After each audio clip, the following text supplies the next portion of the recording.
Hello students, my name is Radhika. Today I am going to teach you exercise 1.2 के examples. ठीक है, आज मैं आपको जो मैथमेटिक्स का क्लास 9 का हमारा चैप्टर फर्स्ट चल रहा था रियल नंबर्स, उसका आज मैं आपको एग्जाम्पल्स करवाऊंगी. इससे पहले मैंने आपको 1.2 एंड 1.3 थ्योरम करवा दी.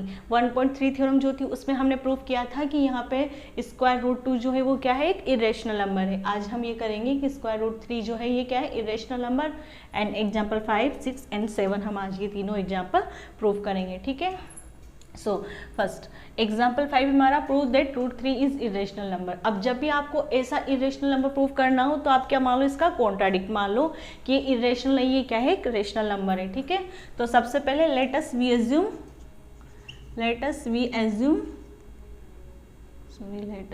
दैट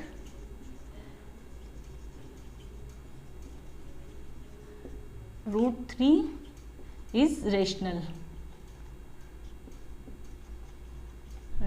ठीक है, ये क्या है, ये रेशनल है. अब देखो रेशनल है तो आप क्या कर सकते हो, इसको P अपॉन Q की फॉर्म में लिख सकते हो, where Q not equal to 0. तो हमें P और Q क्या मिल गए, को प्राइम. ठीक है, अब तो हम क्या करेंगे, इसको लेट करेंगे कि and let P and Q are coprime. Coprime का मतलब मैंने बताया था आपको, को प्राइम का मतलब ये होता है कि इन दोनों में जो है कुछ भी कॉमन फैक्टर नहीं है 1 के अलावा. ठीक है, तो ये क्या है, को प्राइम है. सो अब देखो P और ये रेशनल नंबर है तो इसके बाद आप क्या कर सकते हो कि इसको P अपॉन Q की फॉर्म में लिख सकते हो. ठीक है, so P upon Q equal under root 3.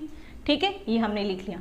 जब भी रेशनल बोले तो आपका सेकंड स्टेप यही होगा कि ये क्या है, एक P अपॉन Q इक्वल है where Q not equal to 0. And यहाँ पे ये लिख सकते हो and Q not equal to 0. ठीक है, Q नॉट इक्वल टू 0.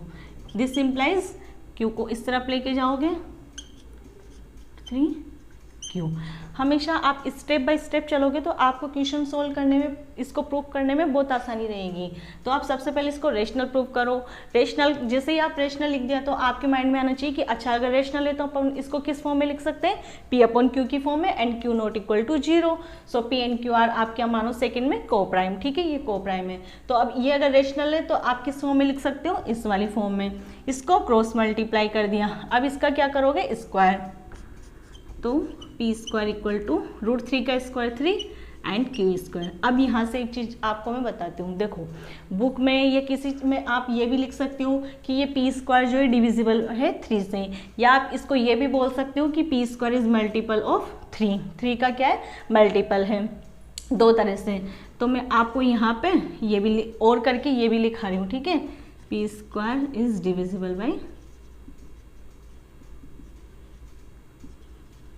3. क्यों, क्योंकि अगर आप इस 3 को इसके डिनोमीटर में लेके जा सकते हो, मतलब आप इसको ऐसे लिख सकते हो P स्क्वायर ये अपॉन 3. इसका मतलब ये तो है ना कि P square is divisible by 3. और आप इस तरह से भी लिख सकते हो कि P square is multiple by 3. ये इस तरह से लिखने का ये पर्पज है कि हमने जो थ्योरम की थी, थ्योरम 1.2, उसमें प्रूव किया था कि B square is divisible by A square, then P is also divisible by A. So इसमें ये तो आप इस तरह से भी चल सकते हो, आपको जो सुटेबल लगे, आपको जैसे ध्यान रहे आप वैसे चल सकते हो. मैं इसको मल्टीपल में लिख के बताऊंगी. ठीक है, सो अब आपने कहा कि P square equal to 3 multiply Q square. This implies P square is multiple of 3. इसका मतलब ये है कि P भी क्या होगा, P is multiple of 3.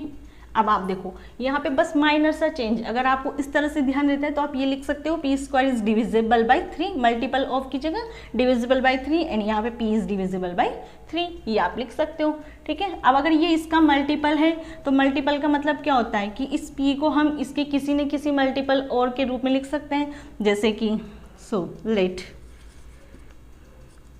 P equal to 3. अब 3 का ही मल्टीपल, जैसे हमने 2 में प्रूफ किया था तो हमने 2m लिखा था. 2m लिखो चाहे 2k लिखो, आप जो भी ये वेरिएबल आप अपने हिसाब से चेंज कर सकते हो जैसे भी आपको याद रहे. ठीक है, तो ये P इक्वल टू 3m हमने ले लिया. P equal to 3m. अब देखो अब हम इसका क्या करेंगे, स्क्वायर. तो P स्क्वायर इक्वल टू 3 का स्क्वायर 9m स्क्वायर. ठीक है, ये अब देखो ये यहाँ से इसको आप इक्वेशन 1 इसको इक्वेशन 2 बोल दो, ठीक है। अब इसकी वैल्यू यहाँ पर क्या करोगे आप, पुट करोगे from 1 and 2, from equation 1 and 2, क्या यहाँ से पी स्क्वायर की वैल्यू यहाँ पे पुट करोगे तो क्या ये 9m square equal 3q square. तो 3 से ये 3 टाइम्स कैंसिल, तो ये हो जाएगा 3m square equal q square. तो इसको आप लिख सकते हो, इस q स्क्वायर को इस तरफ लिख लो और ये 3m स्क्वायर, ठीक है, ये हो गया। अब देखो ऐसी वाली फॉर्म आ गई कि अब q स्क्वायर जो है वो 3 का मल्टीपल है, तो अब आप वापस लिख सकते हो कि q जो है अगर q स्क्वायर अगर 3 का मल्टीपल है देन q भी क्या होगा 3 का मल्टीपल। देखो इसमें 2 स्टेप याद रखनी है आपको, ये यहाँ से ये और इसके बाद इसकी वैल्यू आप कुछ ना कुछ मान के किसी न किसी का 3 का मल्टीपल है तो यहाँ 3 का मल्टीपल मान के उसका स्क्वायर करके अगर इसमें पुट कर दो तो वापस ये आ जाएगा। अब आपने ये यहाँ से इसकी वैल्यू किस में पुट करोगे 1 में, ये equation 3 from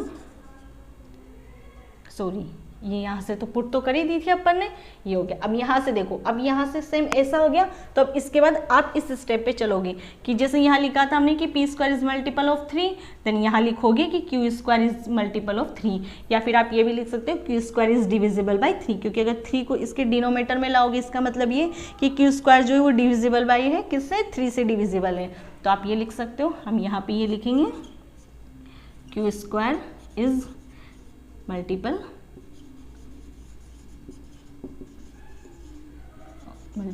of 3, this implies q is also multiple of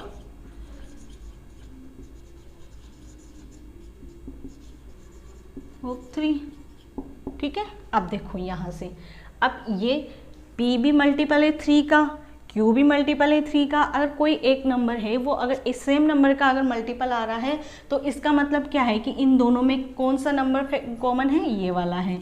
इसका मतलब 3 जो है इनका क्या है, कॉमन फैक्टर है। सो फ्रॉम इक्वेशन 1 2 एंड इसको आप बोल दो 3, ये इसको आप बोल दो ये 2 3, ये हो गई आपकी 4, ठीक है। यहाँ से आप ये लिख सकते हो 1 and 3 इक्वेशन, ठीक है। नहीं भी दोगे कुछ नाम तो भी कोई दिक्कत नहीं है, ठीक है। q is also multiple of 3, then so from equation 1, from equation 2 and 4,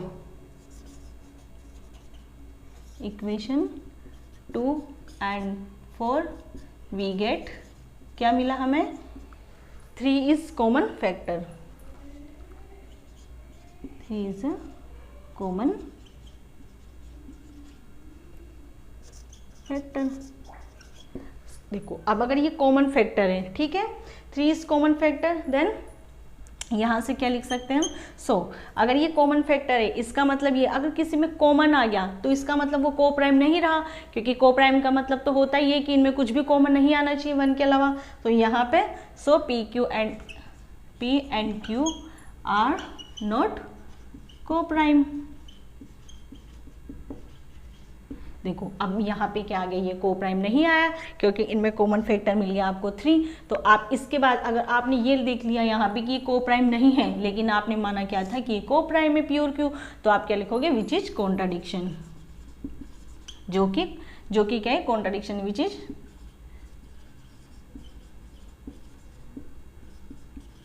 which is contradiction that क्या, that p and q are को प्राइम।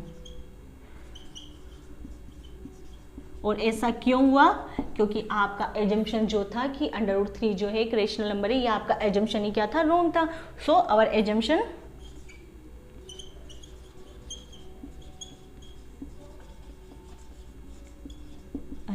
इज रॉन्ग, दैट कि आपने क्या माना, √3 इज रेशनल नंबर,